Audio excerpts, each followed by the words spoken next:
I woke up to my girlfriend playing the flute and bringing back my trauma. So I broke up with her and now she's raking the town looking for traumatized men. Let me just start by saying that I would never slap her intentionally, let alone hurt her in any way. My girlfriend has a very high intimacy drive unlike me, and therefore she is the one to initiate intimacy most of the time. It took me a few years to fully trust her, but she was such a loving and caring person who understood my trauma and was always able to control herself even with her high intimacy drive. When I was a child I was intimacially molested by my own egg donor. I remember how she covered my mouth with her hand while holding me down and I tried to scream and defend myself. But I was just a little boy and she was a grown woman. I wouldn't call her mother because that's not what mothers do. This traumatized me and it destroyed every relationship I tried to build with a woman. It was hard for me to trust one until my girlfriend appeared. And she always respected my consent so far. Yesterday evening she wanted to have intimacy and I told her I wasn't in the mood right now, and then I turned around. I woke up in the middle of the night to my blanket gone and her doing oral intimacy. My heart started beating really fast. All the anxiety I felt as a child came back, and before I realized I slapped her so hard she fell off my side of the bed. I immediately realized what I just did. The only thing I thought about was that I slapped her. She held her cheek while looking at me with a shocked face before starting to cry. I wanted to comfort her and apologize, but she ran out of the room into the bathroom where she cried her eyes out and then she went to sleep on the couch. I apologized repeatedly but she refuses to talk to me. I feel so bad. I know I am a horrible person and there is no excuse for this. But what can I do so that she speaks to me again? Is there anything I can do so she forgives me? Update. I slowly began to realize what actually happened there. I never wanted to hurt anyone, but I realized now that it was a trauma response. When I woke up to her going down on me, it felt like my whole body was controlled by someone else. Like I was controlled by strings that forced me to react like that. I talked to her about it, and I broke up with her. She refused to apologize to me and demanded an apology from me. Breaking up with her was a hard thing to do, but it was necessary. She currently stays with her mom, who also called me yesterday to ask why I broke up with her, and I saw no reason to lie and just told her everything. She was quiet on the phone for a while and then just told me her daughter's ex-boyfriend broke up with her for a similar reason. She said it wasn't the same situation but a similar one, and then she apologized. She didn't go into details, but if I'm interpreting it correctly, my ex seems to have a thing for traumatized men.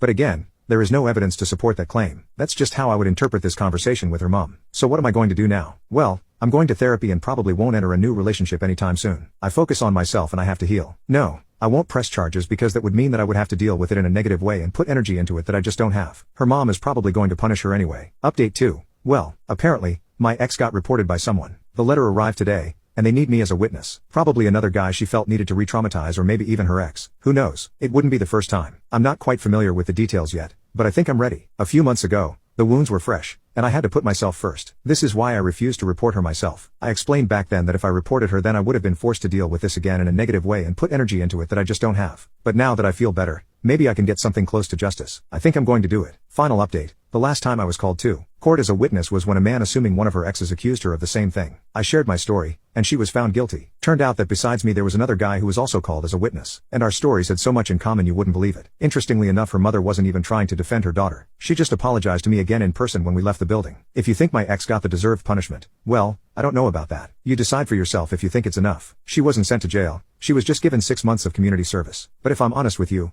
I'm fine with that. It was never about whether her punishment was great enough. It was never about revenge or anything. It was simply about satisfaction that she's not getting away with it. With that, this chapter is now closed for good.